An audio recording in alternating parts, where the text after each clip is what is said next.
Good day sa inyo mga katiktik. Ngayon itong video na to mga katiktik is ituturo ko kung paano nga ba tayo mag-search sa iba nating ginagawa. Kung sa tingin nyo ay nakatulong ang mga video ko mga katiktik, so ganito lang ang pag-search sa iba nating ginagawa.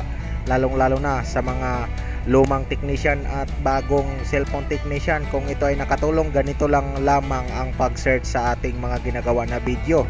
Example mga katiktik, ito i-type natin pag nag-search tayo sa YouTube Y11, lagyan lang natin ng Clear Buns yan, tapos i-search natin. So lalabas dito yung mga ginagawa ko sa Y11. Basta lagi nyong tandaan mga katiktik kung ano yung hawak na model nyo or yung gusto nyong i-search, baka matulungan kayo sa pag-bypass ng mga FRP nyan or remove ng password. Is try nyo lang mag-search, halimbawa C11, lagyan mo lang ng Clear Buns sa dulo at i-search mo ito.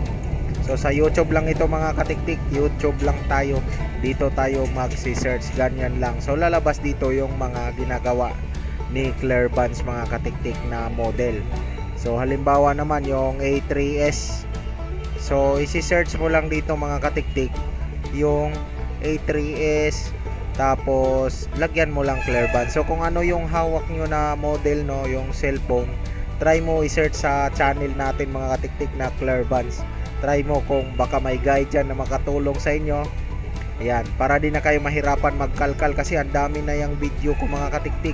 And halimbawa Y02, yung Vivo Y02, so lagay mo lang Y02, tapos lagyan mo ng Clear Buns.